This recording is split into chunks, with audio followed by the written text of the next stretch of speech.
Well, good afternoon, everyone. Richard Fijo here again. I'm the senior elder on campus at Flinders University, and my picture seems to be playing up a bit today. I go dark and then I go light. I don't know whether it's the clouds outside or what it is, but today we're looking at this topic: what does brave change look like in Aboriginal health? And joining us today, we've got John Rawnsley, and we've also got Nari Kit.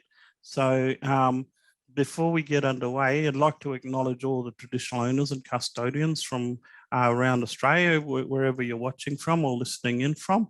And John, maybe you can give us tell us a bit about your background. Yeah. Well, thanks, Richie, and I'm really pleased to be here and also, connected onto the advisory board for POSH NT in South Australia. Born and raised in the Northern Territory, and spending time in both Central Australia and the top end, growing up when I was young and also as an adult. But I've got a legal background. And I work for the North Australian Aboriginal Justice Agency, which is the Aboriginal legal service in the Northern Territory, but also involved in health in different ways. So on the advisory board, but also I've been on the PHN NT board for over 5 years. And in the work that I do, I've previously been involved in civil law, but also doing work within the prison context and youth detention as well. For the last 5 years, I've done a lot of work around justice policy and programs. Policy and law reform and submissions. Something that's really developed from that is a strong interest in health justice, because there's so many overlaps and there's so many connection points. And so I guess, using that experience and context in the Northern Territory and background, but also thinking about it from that sort of lens. So it's outside of the health system, but it's closely connected in, because I see so many ways that the legal system, law and justice issues serve such prominent roles in the lives of Aboriginal people in the Northern Territory, seeing the connection points there and trying to sort of influence from that perspective. Yeah, well, of course, social justice, that impacts on health, and we all know it when we're in the community. We see it around us. So part of this is talking about our well-being and how all of this impacts on us. So while we're waiting for Nari to join in, I might get underway with your first question. And the first question that I have for you today is, if we want to be courageous in improving Aboriginal and Torres Strait Islander health, what should we do? I've been thinking about this question. Thanks, Richie, for that too. And just thinking about this in the last few days, and just conscious that people watching this webinar will come to it from different sort of roles and backgrounds as well. And so, what does courage look like in that context? People's context is different. I think it's really important to have a good understanding of the environment in which you work in which you live in as well. For me, even though I was sort of from the Northern Territory, there's a lot of complexity here, as there is in any sort of context. And so I still feel like I'm on the journey in terms of learning lots of things, about how, and that context. And so, regardless if you're sort of just coming into it fresh or new, or you've been here for a long time, whether you're working within a sort of a health service setting or an institution or learning or things like that, that understanding of the environment, what's going on there, is really, really important. But also, being mindful of the things that you need to accept in that context too, right? So there's only so much that you will sort of understand or learn, or, how do you get a sense of those things that you don't know? If you're in community about, you don't know the detail, but there's content there to be aware of. trying to be aware of that sort of complexity across that whole environment. And in a way, that also means being, like being mindful of it's okay to make mistakes. It's okay to, work with what you do have. But also the limitations of your sort of authority, right? So having an understanding of your authority within that context, whether that's at a community level or a cultural level or a service level. And the health system's quite big and broad. So, people get a pretty quick understanding of how that works within a sort of health system context as well. Because courage, that word courage is about, for me, it's about once you've sort of grappled with that, you've got your own ideas about how things should be done or how transformative change should take place, where the gaps are, where the opportunities are. And so how do you work within that system and context to influence that? And the courage piece really comes out about how far you stretch your own authority, how do you use your own authority, and how do you do it in a way that still brings others along? And, it doesn't overstretch it where, say, relationships break down or trust breaks down, or those things break down where others aren't willing to come along on the journey. Yeah, I mean, that's a bit of a summary, and that I think that takes time to sort of learn and experience. It's okay to make mistakes. I've made mistakes. Sometimes when you get better at it, you get a sense of, well, how do you stretch those boundaries a bit more? Where's that zone where you can stretch it in a way that is still acceptable, where you still can achieve change? Yeah. So that's it, Richie. It's a good question. It's a tricky one. I'm glad we just got that summary. No, that sounds like that it is a big question. It is a tricky one, but I hear what you're saying. It's basically knowing the environment around you, isn't it? And then taking steps to kind of see what you can do to improve your own environment and the environment for those who live in your areas or your families and things like that. So I think what I'm hearing a bit between the lines is kind of like get to know your community, network, go and find out, particularly for Aboriginal people, what are services are out there, and how they can benefit you, so you can actually empower yourself with a bit of knowledge and, okay, well, there's a Danila Dilba service just around the corner. So that's a close vicinity, where, I think if there's other things like education, how do you access that?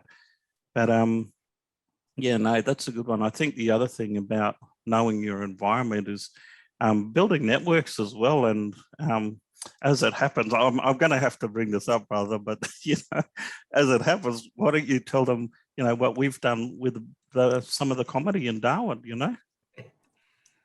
Yeah, I mean, it's a good example, right? So, so I guess just, following Richie's sort of lead and inspiration around doing stand-up comedy. So, we've done it a few times now, and, there's nothing I think that's more courageous than sort of standing up in front of a big group of people and trying to make them laugh. And sometimes it works, and sometimes it doesn't. Yep, that's right. And it's a good example of that sort of pushing that boundary and seeing what you can do and understanding that environment too, right? So there's different audiences. You've got to get a sense of your audience and pitch it at that way.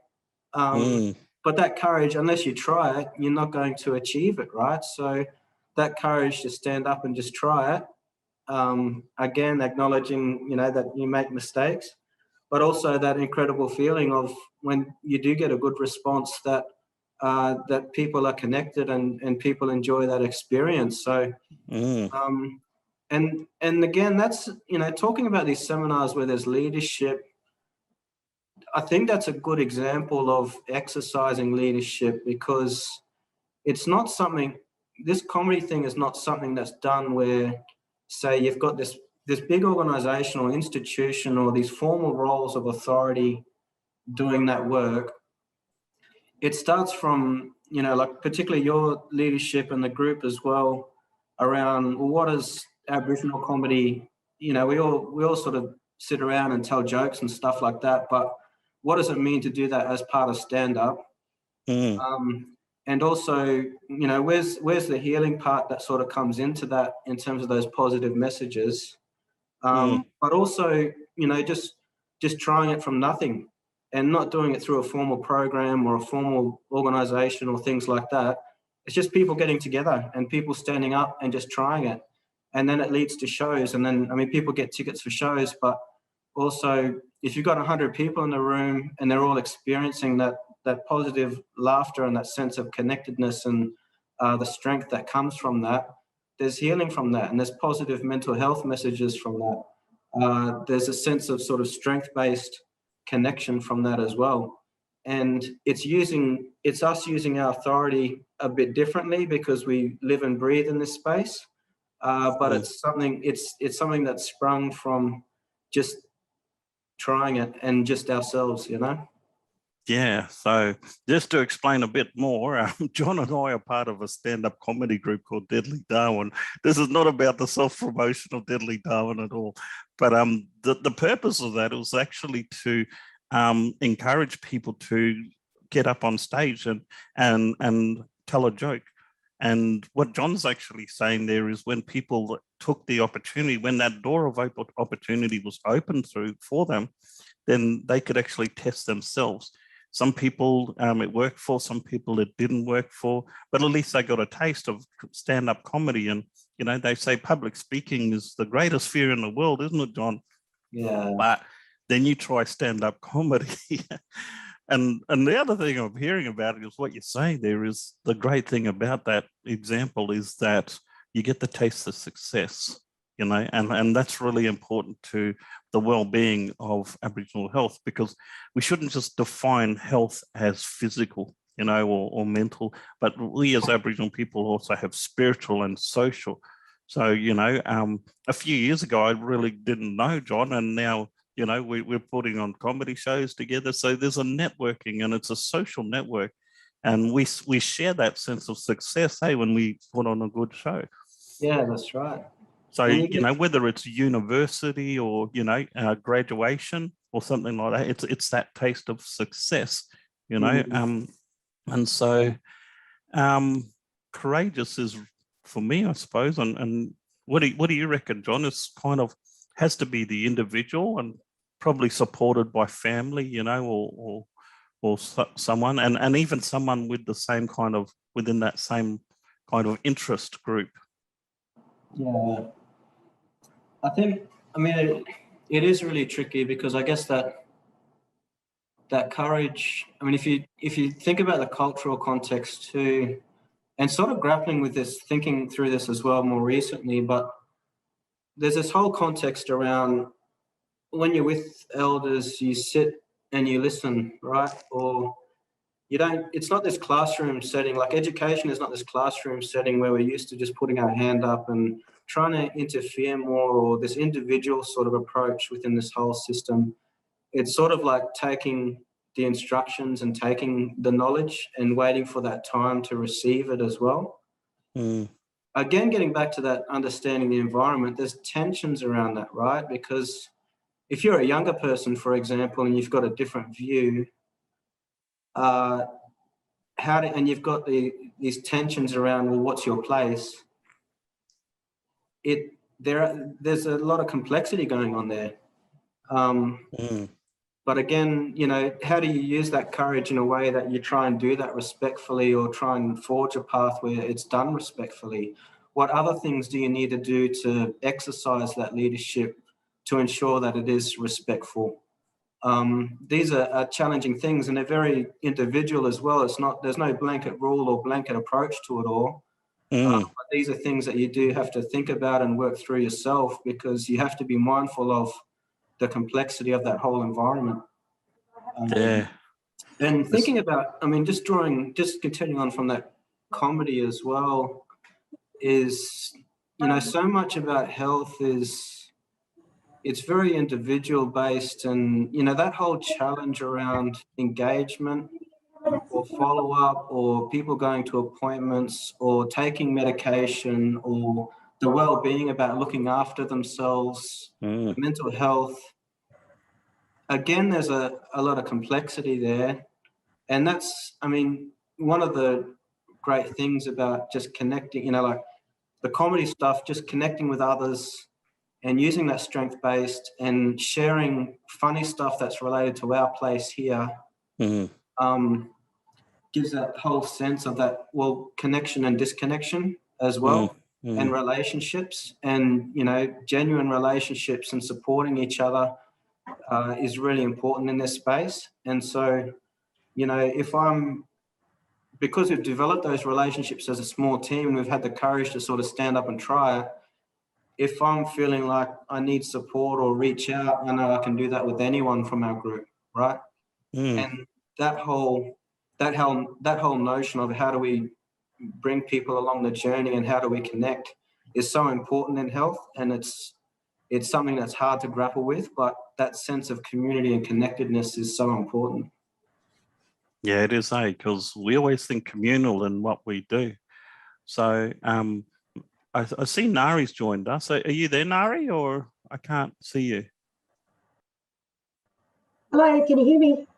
I can hear you. I can't see you. Yeah, sorry, I've got some IT issues in my office. I've just got one of my staff looking for a little video camera so I can look at everybody. Okay, that's fine. And what we were talking about, while you find your video camera, if it's all right, John, I might just ask Nari if you can introduce yourself to the audience. Tell us a bit about yourself. Sure, thanks, Uncle Richie. Hi, everyone. I'm Nari Arquette. I'm the member for Karama and the Speaker of the Northern Territory Legislative Assembly.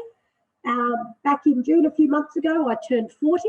I am Territorian born and bred, the child of Aboriginal, Torres Strait Islander and Chinese heritage parents.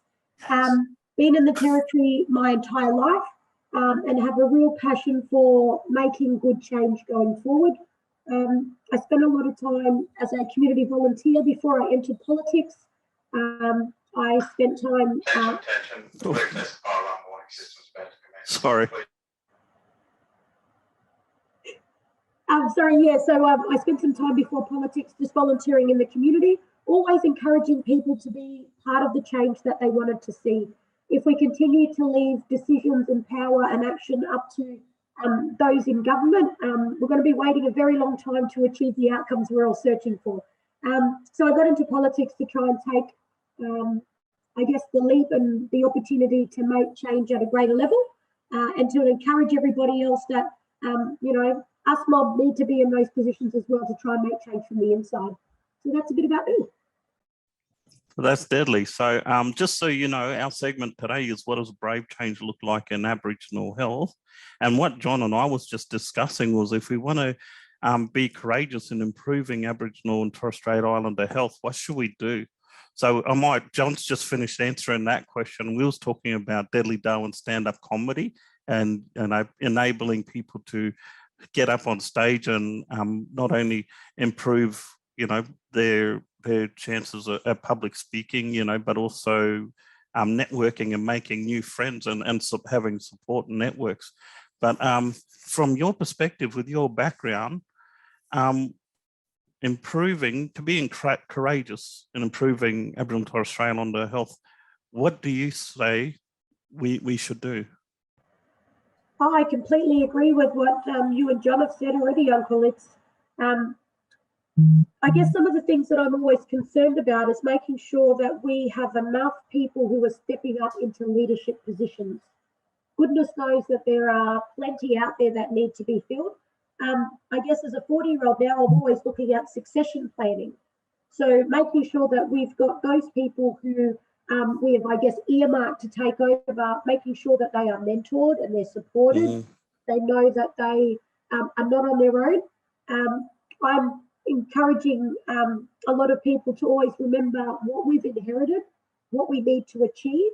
And it's like a relay. We have the baton passed to us. We need to make sure that we move that baton along as far as we can while we have the opportunity, but always being mindful of those that have come before us, the great work that they've done, and handing over that baton to the next generation. And we need to, I guess I'm always remembering that whatever decisions I'm a part of today, they're going to impact the next generation. So it is my obligation to make sure that people are aware of that. And better still, that they take that ownership and have had their voices heard, so that when we can't just create a future and expect the next generation to just pick it up and run with it. That is completely disrespectful and not right. So especially when it comes to Aboriginal and Torres Strait Islander health, we all want to see those gaps closed. We want to see our people living longer and healthier lives. And I think we've really got to do a greater job. I think there's a lot of avenues there, you know, like today's forum, which is a great example, but we've really got to harness the voices of the people. I've always been a strong believer that the change in our communities, it lies with us as people, not with politicians, not with public servants, not with decision makers, because we can decide things, but the traction and the improvement actually has to come from the people themselves. So I guess to sum it up, I'm looking at that mentoring. I'm looking at those additional opportunities to ask people for their ideas and to nurture their, you know, their input and the way forward as well. Yeah, that's awesome. Thank you for that. And John, you've actually been doing recruitment into law for some of the Aboriginal legal students, haven't you? Do you want to talk with us about that for a couple of minutes? Yeah. So so I've been working for about 5 years similar to health, we've got significant gaps in the numbers of Aboriginal people from the Northern Territory in formal roles, like in the legal system. So, you know, as we said before, there's a lot of contact, and the legal system serves a prominent role in many Aboriginal people's lives, from civil law to criminal justice to all sorts of areas. And so our numbers of Aboriginal lawyers is really, really low. Sits at around 2%, 1 to 2%. And, you know, we know the population is around 30%. We know that, say, the prison population is around 85 to 90%, and youth detention up to 100%. So, but we've done a lot of work in the last 5 years to try and increase the Aboriginal law student numbers, and that's been quite successful. And really that's about working in partnership with community, you know, with education as well, like at the university level, but also flipping this idea over in community around how, because we did get feedback around how, well, that role of lawyer doesn't even enter the minds of Aboriginal people, many Aboriginal people. They don't have lawyers in their families, but also it's this foreign thing, or it's this thing for white people, or, you know, all sorts of reasons. And just flipping that notion over and doing lots of ways of doing that, but also opening up those pathways, and then getting organisations such as NAJA to really support its people and support pathways as well. So, and again, that's probably a bit of a balance between understanding that environment and the courage part, in terms of realising early on that as individuals, we can't just achieve this ourselves, that system itself needs to take responsibility and accountability in this space. But how do we actually do that? And that work of getting leaders across that system to be involved in that process is crucial to its success. But also crucial to its success is a family member of yours, Richie, in terms of connections to community and really driving that work as well in terms of the community engagement. So, yeah. Yeah, I find it similar across medicine, you know, like sometimes I'll go and visit the schools, and, you know, recently I went out to school and there was 12 kids I spoke with. They were all Aboriginal. And I think there was, out of that, there was like 2 of them that said they wanted to be midwives. And one of them said they wanted to be a nurse. And so, you know, I totally agree what you're saying. You've got to change that mindset and flip it around to be successes, you know, and that takes me kind of to role modeling. And, you know, I got to say, I'm very proud to see my niece Tari out there and what she's achieved, because, you know, I remember her early days and where she's got to now. So, you know, Nari, do you find that's what, you know, what are you doing in that space to encourage youth to rise up? It'd be interesting to hear from your perspective and point of view. Yes, I guess a lot of the stuff is just storytelling and taking every opportunity like today. If I get asked to come along or join in or speak or share my story, I make sure that I take that opportunity and I try to make sure that I target my messages at that key audience. I want all of those kids, all of the younger people to know that I was them not too long ago, but that with hard work, a plan, really good support systems around me, a strong sense of identity and a bit of a no-nonsense attitude, you can actually get a long way. And always remembering that you got to remind yourself every day who you are, what you're here to achieve, and to always be respectful. And that's some of the things that I like sharing. People, you know, have a tendency to say, you don't actually act like a politician. I don't know what that means. I think it's a compliment. Because like my mum and dad have always raised me to believe, I'm just me. And I'm I'm a very proud Aboriginal and Torres Strait Islander woman. I'm here to help people to have a voice, especially if they can't have one for whatever reason. But at the end of the day, I'm just me. I love that I get to do some really interesting and important things most days of the week. But at the end of the day, it's just a job. It's just the role that I have right now. It's not going to be mine forever. So while I've got the opportunity, I'm here to make as much good change as possible. But like I said before, Uncle, I'm very wary of I'm only here for a limited time. So I've got to move things forward and get ready to hand that baton over to the next generation. Yeah, so I'm really, really thrilled to have both of you online today. You're both leaders, you know, in politics, and as a Larrakia lawyer as well, you know, extremely proud to call your family and friends, you know. So what I'm going to do is I'm going to try and look at maybe a slightly different angle. So if we want to talk to the youth and we want to make that transformative change, and we could set aside the if onlys, you know, well, how would you engage on that? So I'll try to rephrase that actually. If we could set aside the if onlys and how could we make transformative change? What are some of the things holding us back from that transformative change? Anyone? Yeah. Yeah, John? I mean, Nari's, yeah, we both turned 40 recently, but you're more senior than me, Nari. You want me to talk or do you want to have a crack at that? See, showing respect right there. I love There's it. that respect I was talking about, John. You go first. Thank you. I mean, the if onlys and the transformative change, there's so much potential and opportunity for transformative change in the Northern Territory. And that's quite a gift, you know, that's quite an opportunity for ourselves as individuals, but also, you know, the whole place that we are. And we live in an incredible place as well, you know, the diversity and strength and the incredible country, and like the Northern Territory is an amazing place. And that change piece and that transformative change piece, it's a real sort of gift. It's a real opportunity that we've got so many different ways that we can try and achieve that collectively. But also that's understanding our history as well, and the more detail about our history and our journey. We've got lots of challenges, yes, but we're relatively sort of young as a sort of jurisdiction. We've got all this other external influence as well because of the world that we live in. But the if only piece, it's each individual have their own vision about, well, you know, if only things were different because of this way or that way, or this way or that way. And there's just so many possibilities.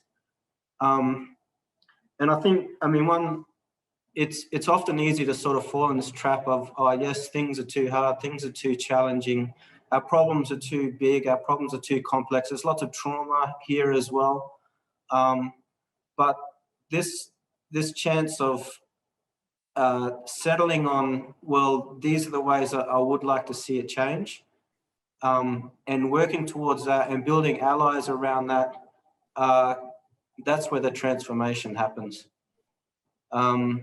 And so I think as individuals, that's an individual thing. It's an individual journey. And it's going to look differently for everyone, but it's real opportunity too. So they're the things that come to mind, Richie. Yeah, that's a great answer. How about you, Nari? What do you Yeah, so I did get stuck a bit on this question, Uncle, because I guess I don't spend a lot of time thinking about, endless possibilities of where we could go. I guess some of the things that my work always comes back to is education. So I try to make sure that people are well aware of, I guess, the state of play at the moment. I try to get their insight into what they'd like the outcome to be and try and support them in finding out what's available, what the challenges are, and going forward. But I guess if we could get rid of the if-onlys, I'd really love to see more people dreaming big. Like John said, it's not nice when you've got all of these constraints around what you can and can't do, and we need to be very realistic about that. But if you actually harness people's enthusiasm and their aspirations, and you ask them what they would like to achieve, like, the possibilities really are endless, and that's great, and we need to capture that. But then it's about resourcing. So I guess it comes down to expectation management. If you ask people what their expectations are, what they'd like to achieve, but you don't actually commit the resources into making that a reality, you could end up doing more harm than good. So I guess what I'm always looking at is, I tell people, dream big. Just because it hasn't been done before does not mean that it can't be done. And if we continue to do what we've always done, we're going to get what we've always got. And it's 2021 now, and times and challenges are a bit different. So it's kind of up to us to drive that way forward and do things a bit differently. And it really does come down to that people power as well. So when you spend a bit of time and you look at where we are and some of the great things that other people have done, you can take a lot of inspiration from that. And I hope people do that.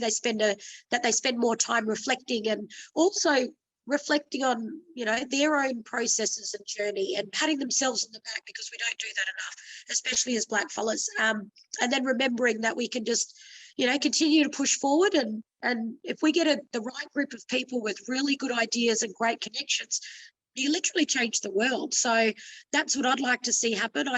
And one of the other things, and I'm not sure if this actually captures it as well, Uncle, but we've had those conversations as well. I'd really like to see our mob do a lot of things independently of government. So maybe that's not the right thing to say as a politician, and I don't care. But this is about our mob doing things our way, because sometimes government, and a lot of times with us politicians, we all want the same outcomes. We've just got different ideas of how to get there. But it's 2021 now, and I want all of this stuff to be fixed before John and I are looking at retirement.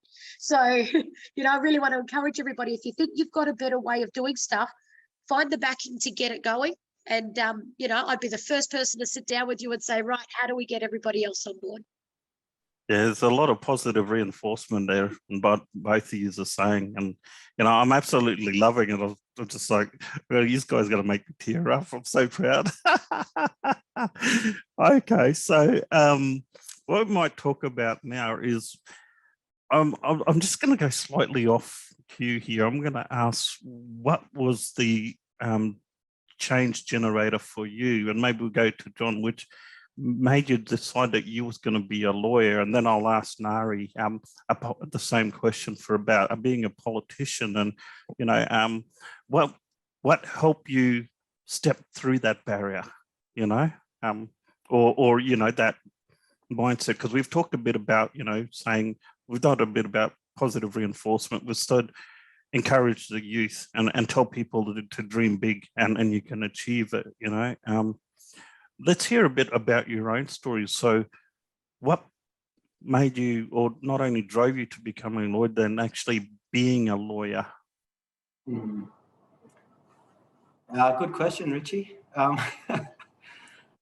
think, and there's probably a couple of different parts to it. And I mean, one part,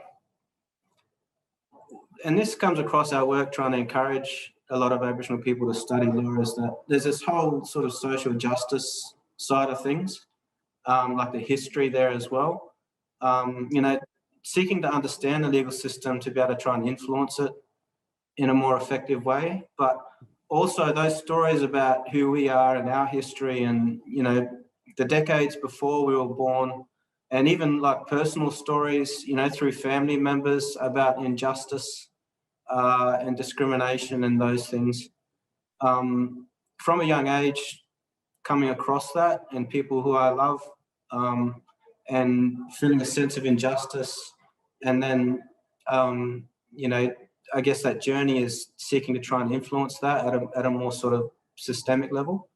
But also, I mean, there's trauma there too, right? So, and every story is sort of individual and different, but also, you know, going through a traumatic experience when I was young and the legal system helping me to sort of understand what happened with that event. Because it was, at a young age, it was a very authoritative piece that analysed it and helped tell me that story as well. So there's probably a few different parts that sort of interconnect.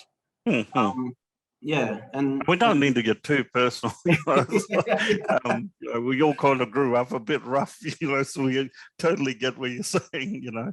But that can help shape who we are, you know. So I suppose what I'm hearing from you is that, you know, those type of unfortunate experiences help determine your pathway.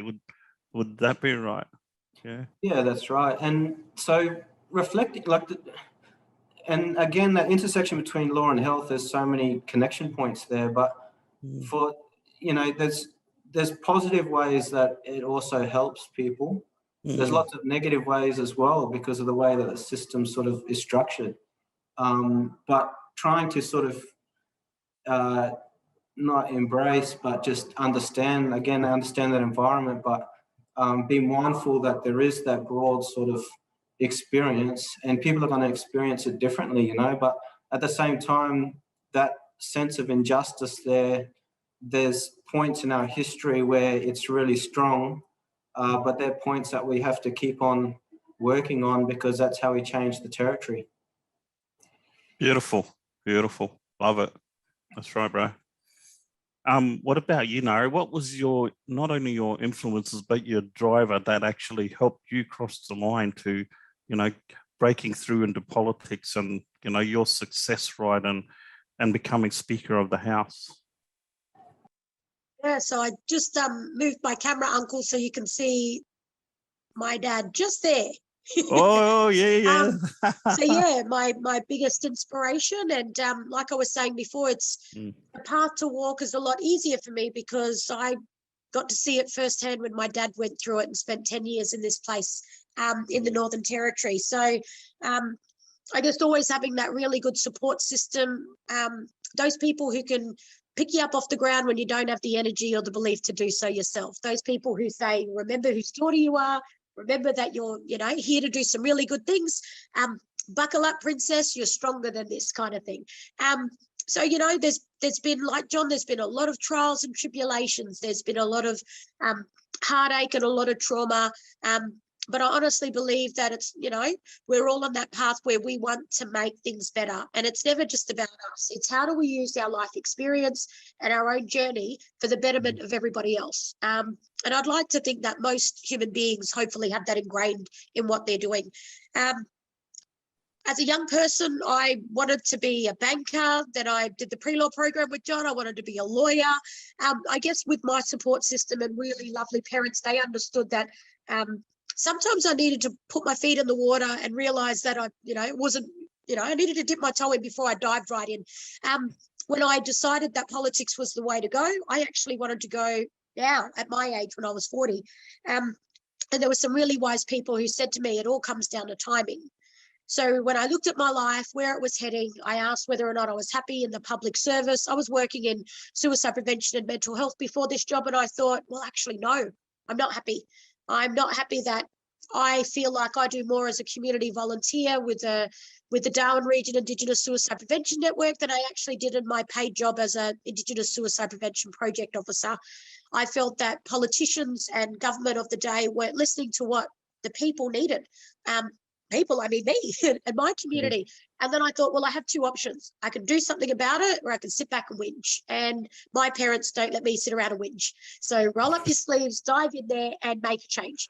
And I thought to myself, why not? What's the worst that can happen? I would stay in the job and try to do things differently. So, you know, to anyone out there who's considering a change in career, or there's a passion that's just burning inside them and they're not sure what to do about it, talk to people who have those stories, who have just dived in.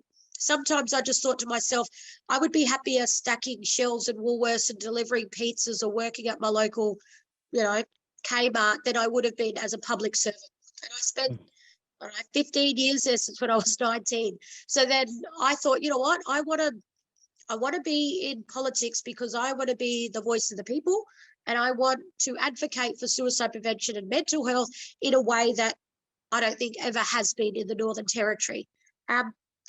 When I asked for the role to be the speaker, Uncle, I wanted to take that push for mental health suicide prevention to the next level. And I also, I like being a trendsetter. I love that my brother boy, Chancey Pate, was the first ever Aboriginal speaker of any parliament in Australia. I am so bloody proud. And he did an amazing role. So naturally being competitive, I've got to do a better job than brother Chancey.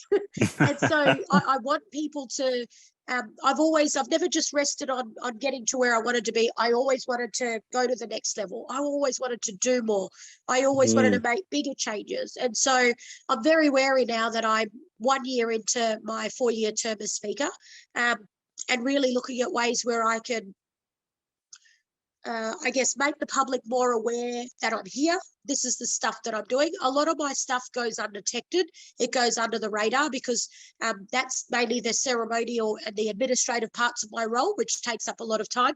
And the things that that people get to see when I'm not in my electorate as a local member is usually on the news during sittings, growling politicians to stop talking or calling each other names.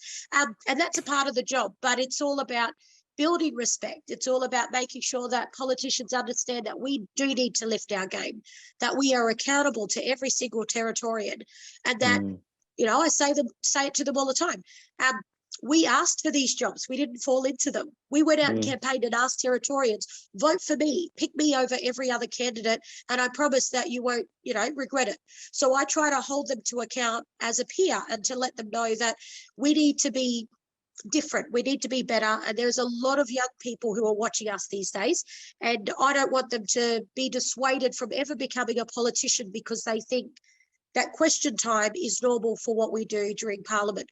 We passed an amazing piece of legislation last week, the Jodie law for Jodie Clarkson. And that was a bipartisan passing of law.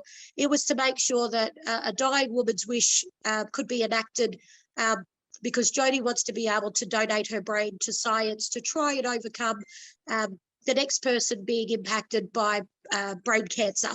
And that was all overshadowed by misbehaving and, politicians. So my job as speaker is to try and educate everybody and let them know that what you see on the news isn't the exact way that it's put, that it is. There's actually a better and a brighter side to politics. And so if you know of anyone out there who is thinking about politics, send them my way.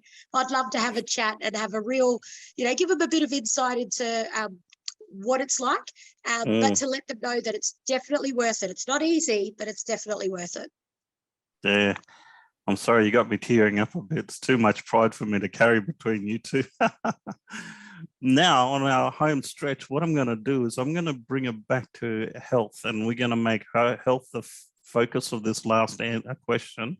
As Aboriginal people, you engage with health services.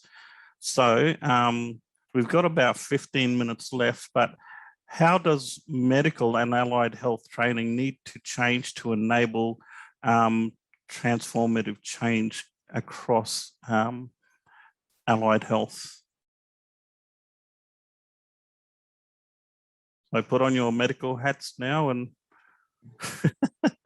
your experiences in Aboriginal health or law, political health. So, Uncle John, if you don't mind, I'll just keep going. So, Uncle, I got to spend 6 years on the board of Danila Dilba up here. I filled a vacancy on the board and I jumped on there because I wanted to see greater access to dentistry. I was a regular user of the service. I myself have a number of ENT problems and I'm a chronic asthmatic. And so I guess seeing the changes there and watching the scary world that we live in with COVID-19 and knowing that we need to be adaptive and flexible. And again, I think it all comes down to the community voice. Hearing Auntie Alida, and I was so proud to hear her on radio this morning talking about the misinformation that's being spread out there. That's an absolute danger, not just to one of us, but to every single one of us right across the country. And I think it is working with the leaders of all of our communities to be able to educate them, to hear their voices, their concerns, and to allow them the opportunity, I guess, to be on the same page and to spread the correct messages right throughout. I think sometimes, well, actually, every person needs to hear probably the same message in about 3 or 4 different formats. And that's just with us English speakers. I really worry about the messages getting lost in translation for our countrymen who don't speak English as a first language as well. So that's pretty much what it comes down to me. If we don't have the messages that we need getting out, actually hitting the people that it needs to hit, there's always going to be that disconnect. We're not going to get the outcomes we need. We're not going to close the gap that we need. And again, I worry that our countrymen who don't speak English as a first language might feel that, you know, law or politics or health or anywhere else is not the place for them. Just before I go, and I'm going to tie it back to politics because that's my day job, I feel very proud to be able to work with Igia Koyala, you know, the first ever Aboriginal elected independent member of our Legislative Assembly. Igia and I have a very good working relationship, and it's been really wonderful to see him shine in Parliament as a First Nations representative. For me to allow a speaker, an interpreter from the Aboriginal Interpreter Service, to come into the chamber on the floor, which has never been done before, to translate in real time his speeches, and the power that is afforded with that, and it really resonates with everybody. The ability to have, you know, Durand Young sworn in last week, and to have our countrymen dance him in and to dance in Parliament and to just tell everybody else, you know what, we're not doing anything else yet.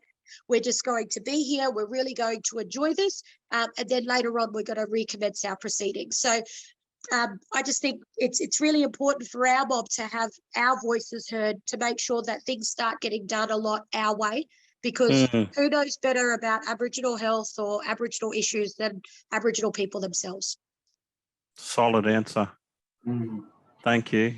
And 2 things that really resonated there was, I mean, one is the communication side of things, and you know, the health system, and it's improved significantly in recent decades. You know, a lot more investment.